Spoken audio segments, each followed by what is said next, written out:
ಕಾವೇರಿ ನದಿ ನೀರು ಹಂಚಿಕೆ ವಿಚಾರಕ್ಕೆ ಸಂಬಂಧಪಟ್ಟಂತೆ ಸದ್ಯಕ್ಕೆ ತಮಿಳುನಾಡು ಹಾಗೆ ಕರ್ನಾಟಕದ ನಡುವೆ ಇರುವ ತಗಾದೆ ಬೀದಿ ಹೋರಾಟದ ಸ್ವರೂಪವನ್ನು ಪಡೆದುಕೊಳ್ತಾ ಇದೆ. ಕಾರಣ ನಿಮಗೆ ಗೊತ್ತಿರೋ ಹಾಗೆ CWMA ಆದೇಶ, ಹಿಂದಿನ CWRC ಆದೇಶವನ್ನೇ ಇದೀಗ ಆ ಶಿಫಾರಸನ್ನೇ CWMA ಮತ್ತೊಮ್ಮೆ ಪುನರುಚ್ಚರಿಸಿರೋದು ಸಹಜವಾಗಿ ಕರ್ನಾಟಕದಲ್ಲಿ ರೈತರ ಆಕ್ರೋಶಕ್ಕೆ ಹಾಗೆ ಕನ್ನಡಪರ ಸಂಘಟನೆಗಳ ಆಕ್ರೋಶಕ್ಕೆ ಕಾರಣವಾಗಿದೆ. ಕರ್ನಾಟಕ ರಾಜ್ಯ ತಮಿಳುನಾಡಿಗೆ ಪ್ರತಿನಿತ್ಯ 3500 ಕ್ಯೂಸೆಕ್ನಂತೆ 15 ದಿನಗಳ ಕಾಲ 29ನೇ ತಾರೀಕಿನಿಂದಲೇ ಪ್ರಾರಂಭವಾಗಿ ಅಲ್ಲಿಗೆ ಇವತ್ತಿಗೆ 3ನೇ ದಿನ ಲೆಕ್ಕ ಬರಬೇಕಾಗಿತ್ತು. ಪ್ರತಿನಿತ್ಯ 3500 ಕ್ಯೂಸೆಕ್ನಷ್ಟು ನೀರನ್ನು ಹರಿಸಬೇಕು ಅಂತ ಹೇಳಿ CWMA ಕೂಡ ಆದೇಶವನ್ನು ನೀಡಿದೆ. ಅಲ್ಲಿಗೆ ಸರಿಸುಮಾರು 4.5 TMC ನೀರನ್ನು ಕರ್ನಾಟಕದಿಂದ ತಮಿಳುನಾಡಿಗೆ ಬಿಳಿಗುಂಡ್ಲು ಮಾಪನಾ ಕೇಂದ್ರದ ಮೂಲಕ ಹರಿಸಲೇಬೇಕು ಅಂತ ಹೇಳಿ CWRC ಕೊಟ್ಟಿದ್ದ ಶಿಫಾರಸನ್ನ CWMA ಎತ್ತಿ ಹಿಡಿದಿದೆ. ಈ ವೇಳೆ CWMA ಮುಂದೆ ಕರ್ನಾಟಕದ ವಾದ ಹಾಗಾದ್ರೆ ಏನಿತ್ತು? ನಿಜವಾಗ್ಲೂ ಕರ್ನಾಟಕದಲ್ಲಿ ಇರತಕ್ಕಂಥ ವಾಸ್ತವ ಸ್ಥಿತಿ, ಬರ ಹಾಗೆ ಜಲಾಶಯದಲ್ಲಿ ಸದ್ಯಕ್ಕೆ ನೀರಿದೆ ಅಂತ ಕಂಡು ಬಂದರೂ ಕೂಡ ಆ ನೀರು ಸಂಗ್ರಹ ಆಗಿದ್ದು ಹೇಗೆ, ಒಳ ಹರಿವಿನ ಪ್ರಮಾಣ ಎಷ್ಟಿದೆ, ಹೊರ ಹರಿವಿನ ಪ್ರಮಾಣ ಎಷ್ಟಿದೆ, ಕರ್ನಾಟಕದಲ್ಲಿ ಕೃಷಿ ಬಿಟ್ಬಿಡಿ ಕುಡಿಯೋ ನೀರಿಗಾದ್ರೂ ಪರಿಸ್ಥಿತಿ ಸುಧಾರಣೆ ಅನ್ನೋ ರೀತಿಯಲ್ಲಿ ಇದೆಯಾ, ಇದೆಲ್ಲವನ್ನ ನಿಜವಾಗ್ಲೂ ಕರ್ನಾಟಕ ತನ್ನ ವಾದದ ಭಾಗವಾಗಿ CWMA ಮುಂದೆ ಇಟ್ಟಿತ್ತಾ ಇಲ್ವಾ? ಇಟ್ಟಿದ್ದೇ ಆದಲ್ಲಿ ತಮಿಳುನಾಡಿನ ಪರವಾಗಿ ಯಾಕೆ CWMA ಆದೇಶವನ್ನ ನೀಡಿದೆ? ಈಗ ತಮಿಳುನಾಡಿನ ಪರವಾಗಿ CWMA ಆದೇಶ ನೀಡಬೇಕು ಅಂತಾದ್ರೆ ಹಾಗಾದ್ರೆ ತಮಿಳುನಾಡಿನಲ್ಲಿ ಅಂತ ಪ್ರಬಲವಾದ ವಾದ ಏನಾಗಿತ್ತು?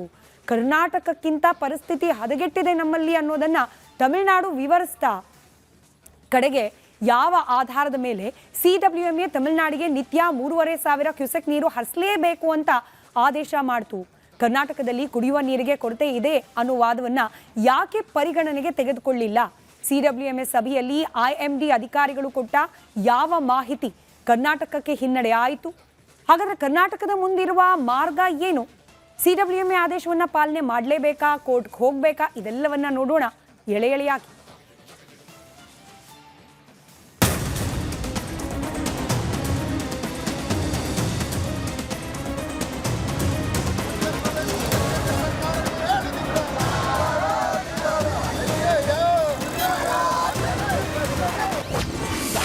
ಕಾವೇರಿ ಸಂಕಟದಲ್ಲಿ ಕರ್ನಾಟಕದ ಕಾಂಗ್ರೆಸ್ ಸರ್ಕಾರ. ಬರದ ಮಧ್ಯೆ ತಮಿಳುನಾಡಿಗೆ ನೀರು ಹರಿಸಲು CWMA ಆದೇಶ.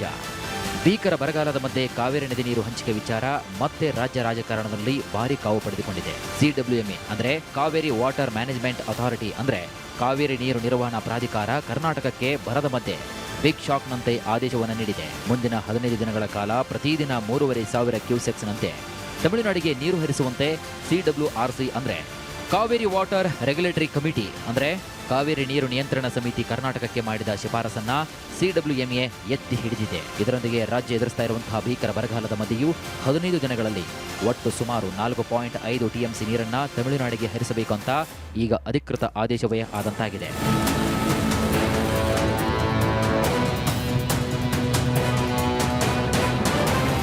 ತಮಿಳುನಾಡಿಗೆ ಪ್ರತಿನಿತ್ಯ 3500 ಕ್ಯೂಸೆಕ್ಸ್ನಂತೆ 15 ದಿನಗಳ ನೀರು ಬಿಡುವಂತೆ CWMA ಆದೇಶವನ್ನು ಮಾಡ್ತಾ ಇದ್ದಂತೆ ಕಾವೇರಿ ಜಲಾನಯನ ಪ್ರದೇಶದಲ್ಲಿ ರೈತರ ಪ್ರತಿಭಟನೆ ತೀವ್ರಗೊಂಡಿದೆ. ಮಂಡ್ಯ ಸೇರಿದಂತೆ ಹಲವೆಡೆ ಹೋರಾಟಗಾರರು ಬೀದಿಗಿಳಿದು ಆಕ್ರೋಶವನ್ನು ವ್ಯಕ್ತಪಡಿಸಿದ್ದಾರೆ.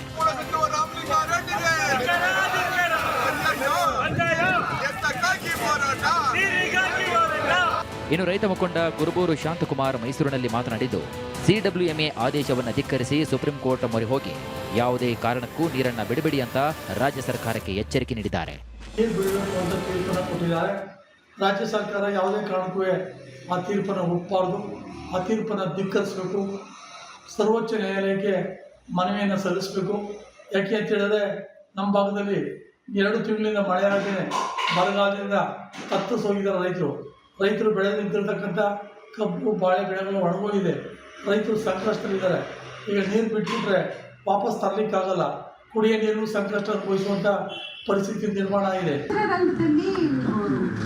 ಕೆಲಸದಲ್ಲಿ ಒತ್ತಡದಲ್ಲಿ ನಾವು ಸ್ವಲ್ಪ ಕಾರ್ಯಕ್ರಮಗಳು ಬರುವಾಗ ಬರಲಿಲ್ಲ ಅಂತಲ್ಲ, ಬಟ್ ಒಂದು ಸತ್ಯ, ಭಾಷೆ, ನೆಲ, ಜಲ ಈ 3 ವಿಚಾರಗಳು ಮಾತ್ರ ಬಂದರೆ ನಮ್ಮನ್ನು ಯಾರೂ ತಡೆಯೋಕ್ಕಾಗಲ್ಲ. ನಾವೆಲ್ಲ ಒಂದೇ ಧ್ವನಿ. ಯಾಕೆಂದರೆ ನಾವಿವತ್ತು ಆ ತಿಂತಿರೋ ಅನ್ನ ಇದೆ ನೋಡಿ, ನಾವು ಈ ಕರ್ನಾಟಕದಲ್ಲಿ ತಿಂತಿರೋ ಅನ್ನ, ನಾವು ಈ 3 ವಿಚಾರವಾಗಿ, ಅದರಿಂದ ನಮಗೆ ಅವರ ಋಣ ಇದೆ, ರೈತರ ಋಣ ಇದೆ, ಈ ರಾಜ್ಯದ ಋಣ ಇದೆ. ಭಾಷೆ ಇದ್ದರೆ ಕನ್ನಡ ಚಿತ್ರರಂಗ ಉಳಿಯುತ್ತೆ. ಅದರಿಂದಾಗಿ ನಾವೆಲ್ಲರೂ ಒಂದಾಗಿ. ಕರ್ನಾಟಕದಲ್ಲಿ ಭೀಕರ ಬರ ಇದ್ದರೂ ಸಹ ಸಿಡಬ್ಲ್ಯೂಎಂಎ ಹೀಗೆ ಯಾಕೆ ಆದೇಶವನ್ನು ಮಾಡಿತು ಅಂದರೆ ಅದಕ್ಕೆ ಒಂದು ಕಾರಣವಿದೆ. ಸಿಡಬ್ಲ್ಯೂಎಂಎ ಆದೇಶ ಮಾಡಿರುವುದು ಸಿಡಬ್ಲ್ಯೂಆರ್ಸಿ ಶಿಫಾರಸನ್ನು ಆಧರಿಸಿ. ಸಿಡಬ್ಲ್ಯೂಆರ್ಸಿ ತಾಂತ್ರಿಕ ಅಂಶಗಳನ್ನು ಆಧರಿಸಿಯೇ ಶಿಫಾರಸು ಮಾಡಿತ್ತು. ಹೀಗಾಗಿ ಈಗ ಸಿಡಬ್ಲ್ಯೂಎಂಎ ಕೂಡ ಆ ತಾಂತ್ರಿಕ ವಿಷಯಗಳನ್ನು ಪರಿಶೀಲಿಸಿಯೇ ಆದೇಶವನ್ನು ಮಾಡಿದೆ. ಕಳೆದ 2 ತಿಂಗಳುಗಳಿಂದ ಕರ್ನಾಟಕದಲ್ಲಿ ಭೀಕರ ಬರಗಾಲ ಇದೆ ಅನ್ನೋದು ನಿಜ. ಆದರೆ ಕಳೆದ ಕೆಲ ದಿನಗಳಿಂದ ಕಾವೇರಿ ಜಲಾನಯನ ಭಾಗದ ಕೆಲವೊಂದಿಷ್ಟು ಪ್ರದೇಶಗಳಲ್ಲಿ ಅಲ್ಲಲ್ಲಿ ಮಳೆ ಆಗ್ತಾ ಇದೆ. ಹೀಗಾಗಿ ಹಾರಂಗಿ ಹೇಮಾವತಿ ಜಲಾಶಯಗಳಿಗೆ ಕೊಂಚ ಒಳಹರಿವು ಹೆಚ್ಚಿದೆ. ಇದನ್ನೇ ಆಧಾರ ಮಾಡಿಕೊಂಡ ತಮಿಳುನಾಡು ಸಿಡಬ್ಲ್ಯೂಎಂಎ ಮುಂದೆ ವಾದವನ್ನು ಮಂಡಿಸಿದೆ. ಇದೇ ಹಿನ್ನೆಲೆಯಲ್ಲಿ ಈಗ ಸಿಡಬ್ಲ್ಯೂಎಂಎ ತಮಿಳುನಾಡಿಗೆ ನೀರು ಬಿಡಲು ಆದೇಶವನ್ನು ಮಾಡಿದೆ. ಹಾಗಾದರೆ ಸಿಡಬ್ಲ್ಯೂಎಂಎ ಮುಂದೆ ಇಂದು ವಾದ ವಿವಾದ ನಡೆದಿದ್ದು ಹೇಗೆ ನೋಡ್ತಾ ಹೋಗೋಣ. ತಮಿಳುನಾಡಿಗೆ ಕಾವೇರಿ ನೀರು ಹರಿಸುವಂತೆ ಕಾವೇರಿ ನೀರು ನಿಯಂತ್ರಣ ಸಮಿತಿ ಮಾಡಿರುವಂತಹ ಶಿಫಾರಸನ್ನ ಇಂದಿನ ಸಿಡಬ್ಲ್ಯೂಎಂಎ ಸಭೆಯಲ್ಲಿ ಪ್ರಶ್ನೆ ಮಾಡಿದ ಕರ್ನಾಟಕ ಸರ್ಕಾರ ಪ್ರಬಲ ವಾದವನ್ನು ಮಂಡಿಸಿತು. ಸೂಪರ್ ಎಲ್ನಿನ ಪ್ರಭಾವದಿಂದ ಉಂಟಾಗಿರುವಂತಹ ತೀವ್ರ ಬರ ಪರಿಸ್ಥಿತಿಯನ್ನ ಒತ್ತಿ ಹೇಳಿದ ರಾಜ್ಯ ಸರ್ಕಾರ ಮುಂದಿನ 15 ದಿನಗಳ ಕಾಲ ಬಿಳಿಗುಂಡ್ಲುಗೆ ಪ್ರತಿದಿನ 3,500 ಕ್ಯೂಸೆಕ್ ನೀರು ಹರಿಸುವುದು ಸಂಪೂರ್ಣವಾಗಿ ಅಸಾಧ್ಯ ಅಂತ ವಾದವನ್ನು ಮಂಡಿಸಿತು. 2026-27ರ ಪ್ರಸಕ್ತ ನೀರಾವರಿ ವರ್ಷದಲ್ಲಿ ಕಾವೇರಿ ಜಲಾನಯನ ಪ್ರದೇಶದಲ್ಲಿ ಪ್ರಮುಖ ಜಲಾಶಯಗಳಾದ ಕೆಆರ್ಎಸ್, ಕಬಿನಿ, ಹಾರಂಗಿ ಮತ್ತು ಹೇಮಾವತಿಯಲ್ಲಿ ಕೇವಲ 52 ಟಿಎಂಸಿ ನೀರು ಮಾತ್ರ ಲಭ್ಯವಿದೆ. ಆದರೆ ತಮಿಳುನಾಡಿನ ಜಲಾಶಯಗಳಲ್ಲಿ ಈಗಾಗಲೇ 43 ಟಿಎಂಸಿಯಷ್ಟು ಉತ್ತಮ ನೀರು ಸಂಗ್ರಹವಿದೆ. ಹೀಗಿದ್ದರೂ ಕರ್ನಾಟಕದಿಂದ ನೀರು ಬಿಡುವಂತೆ ಆದೇಶವನ್ನು ಹೊರಡಿಸಿರುವುದು ಸಂಪೂರ್ಣ ಅಸಮಂಜಸ ಅಂತ ದೆಹಲಿಯ ಕಾವೇರಿ ನೀರು ನಿರ್ವಹಣಾ ಪ್ರಾಧಿಕಾರದ ಮುಂದೆ ವಾದವನ್ನು ಮಂಡಿಸಿದ ಕರ್ನಾಟಕ ಜಲಸಂಪನ್ಮೂಲ ಇಲಾಖೆಯ ಹೆಚ್ಚುವರಿ ಮುಖ್ಯ ಕಾರ್ಯದರ್ಶಿಗಳು ಸಿಡಬ್ಲ್ಯೂಆರ್ಸಿಯ 139ನೇ ಸಭೆಯ ನಿರ್ಧಾರವನ್ನು ಪ್ರಶ್ನೆ ಮಾಡುವ ಮೂಲಕ ವಿರೋಧ ಮಾಡಿದರು. ಜೂನ್ 1ರಿಂದ ಜುಲೈ 29ರವರೆಗಿನ ಅವಧಿಯಲ್ಲಿ ಕರ್ನಾಟಕದ ಜಲಾಶಯಗಳಿಗೆ ಹರಿದು ಬಂದ ನೀರು ಕೇವಲ 38.73 ಟಿಎಂಸಿ. ಇದು ವಾಡಿಕೆ ಹರಿವಿಗಿಂತ ಶೇಕಡಾ 65.65 ನಷ್ಟವನ್ನು ಕಡಿಮೆಯಾಗಿದೆ. ಬಿಕ್ಕಟ್ಟಿನ ವರ್ಷದ ನೀರು ಹಂಚಿಕೆಗೆ ಸೂತ್ರವಿಲ್ಲ. ಬಿಕ್ಕಟ್ಟಿನ ವರ್ಷದಲ್ಲಿ ನೀರು ಬಿಡುಗಡೆ ಕಡ್ಡಾಯವಲ್ಲ. ಅತ್ತ ತಮಿಳುನಾಡಿಗೆ ತಕ್ಷಣದ ನೀರಿನ ಅಭಾವ ಕೂಡ ಇಲ್ಲ. ಮೆಟ್ಟೂರು ಜಲಾಶಯದಲ್ಲಿ ಸಾಕಷ್ಟು ನೀರಿದೆ. ಕರ್ನಾಟಕಕ್ಕೆ ಕುಡಿಯುವ ನೀರಿಗೆ ಸಂಕಷ್ಟವಿದ್ದು ಮೊದಲು ಕುಡಿಯುವ ನೀರಿಗೆ ಆದ್ಯತೆಯನ್ನು ಕೊಡಬೇಕು ಅಂತ ಕರ್ನಾಟಕ ವಾದಿಸಿದೆ. ಇನ್ನು ಬೆಂಗಳೂರು ಮಹಾನಗರ, ಮೈಸೂರು, ಮಂಡ್ಯ, ರಾಮನಗರ ಹಾಗೂ ಚಾಮರಾಜನಗರ ಜಿಲ್ಲೆಗಳ ಕುಡಿಯುವ ನೀರಿನ ಅಗತ್ಯಕ್ಕಾಗಿ ಮುಂದಿನ ಜೂನ್ವರೆಗೆ ಕನಿಷ್ಠ 40 ಟಿಎಂಸಿ ನೀರನ್ನು ಕಾಯ್ದಿರಿಸಬೇಕಾಗಿದೆ. ಪರಿಸರ ಸಮತೋಲನಕ್ಕೆ ಇನ್ನೂ 10 ಟಿಎಂಸಿ ನೀರು ಅಗತ್ಯವಿದೆ. ತಮಿಳುನಾಡಿನ ಮೆಟ್ಟೂರು ಜಲಾಶಯ ಒಂದರಲ್ಲಿ 36.3 ಟಿಎಂಸಿ ನೀರಿದೆ. ತಮಿಳುನಾಡು ಪ್ರತಿದಿನ 1 ಟಿಎಂಸಿಯಂತೆ ಬಳಸಿದರೂ ಕೂಡ ಮುಂದಿನ 40 ದಿನಗಳವರೆಗೆ ಅವರಿಗೆ ಯಾವುದೇ ನೀರಿನ ಅಭಾವ ಎದುರಾಗುವುದಿಲ್ಲ ಅಂತ ವಾದಿಸಿದ ಕರ್ನಾಟಕ ಈ ಎಲ್ಲ ದಾಖಲೆಗಳ ಹಿನ್ನೆಲೆಯಲ್ಲಿ ಸಿಡಬ್ಲ್ಯೂಆರ್ಸಿ ಜುಲೈ 28ರಂದು ನೀಡಿರುವಂತಹ 3,500 ಕ್ಯೂಸೆಕ್ ನೀರು ಹರಿಸುವ ಶಿಫಾರಸನ್ನು ತಕ್ಷಣವೇ ರದ್ದುಗೊಳಿಸಬೇಕು ಮತ್ತು ನೈಋತ್ಯ ಮಾನ್ಸೂನ್ ಕಳೆಯುವವರೆಗೂ ಕೂಡ ಯಾವುದೇ ಮಧ್ಯಂತರ ನೀರು ಹಂಚಿಕೆ ತೀರ್ಪನ್ನು ನೀಡಬಾರದು ಅಂತ ವಾದಿಸಿತು. ಆದರೆ ಇದನ್ನು ಪರಿಗಣಿಸದೇ ಇರುವಂತಹ ಸಿಡಬ್ಲ್ಯೂಎಂಎ ಮುಂದೆ ಕರ್ನಾಟಕದಲ್ಲಿ ಮಳೆಯಾಗಬಹುದೆಂಬ ಹವಾಮಾನ ಇಲಾಖೆಯ ಅಧಿಕಾರಿಗಳ ಮಾಹಿತಿಯನ್ನು ಆಧರಿಸಿ ಸಿಡಬ್ಲ್ಯೂಆರ್ಸಿ ಶಿಫಾರಸನ್ನು ಎತ್ತಿ ಹಿಡಿತು.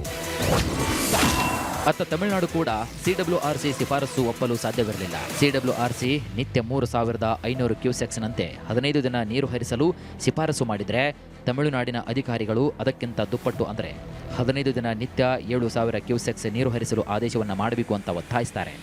ಸಿಡಬ್ಲ್ಯೂಆರ್ಸಿ 15 ದಿನಗಳಲ್ಲಿ ಒಟ್ಟು 4.5 ಟಿಎಂಸಿ ನೀರು ಹರಿಸುವಂತೆ ಶಿಫಾರಸು ಮಾಡಿದರೆ ಇತ್ತ ತಮಿಳುನಾಡು ಸಿಡಬ್ಲ್ಯೂಎಂಎ ಮುಂದೆ 15 ದಿನಗಳಲ್ಲಿ 9.9 ಟಿಎಂಸಿ ನೀರು ಕರ್ನಾಟಕದ ಜಲಾಶಯಗಳಿಂದ ತಮಿಳುನಾಡಿಗೆ ಹರಿಸಲು ಆದೇಶಿಸುವಂತೆ ಒತ್ತಾಯಿಸಿತು.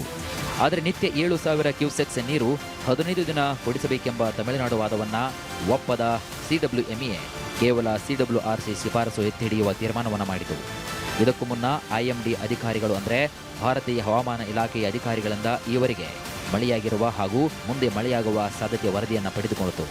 ಈ ವರದಿಯಲ್ಲಿ ಮುಂದೆ ಕರ್ನಾಟಕದಲ್ಲಿ ಮಳೆಯಾಗುವ ಸಾಧ್ಯತೆ ಇದೆ ಅಂತ ಹವಾಮಾನ ಇಲಾಖೆ ಅಧಿಕಾರಿಗಳು ನೀಡಿದ್ದರಿಂದ ಸಿಡಬ್ಲ್ಯೂಆರ್ಸಿ ತಮಿಳುನಾಡಿಗೆ ಹರಿಸುವಂತೆ ಶಿಫಾರಸು ಮಾಡಿದ ನೀರಿನ ಪ್ರಮಾಣದಲ್ಲಿ ಕಡಿತ ಮಾಡುವಂತೆ ಕರ್ನಾಟಕ ಮಾಡಿದ ಮನವಿಗೆ ಸಿಡಬ್ಲ್ಯೂಎಂಎ ಸ್ಪಂದಿಸಲಿಲ್ಲ ಅಂತ ಸಿಡಬ್ಲ್ಯೂಎಂಎ ಮೂಲಗಳು ದೃಢಪಡಿಸಿವೆ. ಹಾಗಾದರೆ CWMA ಮಾಡಿದ ಆದೇಶದಲ್ಲಿ ಏನಿದೆ ಅಂತ ವಿವರವಾಗಿ ನೋಡ್ತಾ ಹೋಗೋಣ. CWMA ಮಾಡಿರುವಂತಹ ಆದೇಶ ಏನಪ್ಪಾ ಅಂದರೆ, ತಮಿಳುನಾಡಿಗೆ ಕರ್ನಾಟಕ ನೀರನ್ನು ಬಿಡಬೇಕು.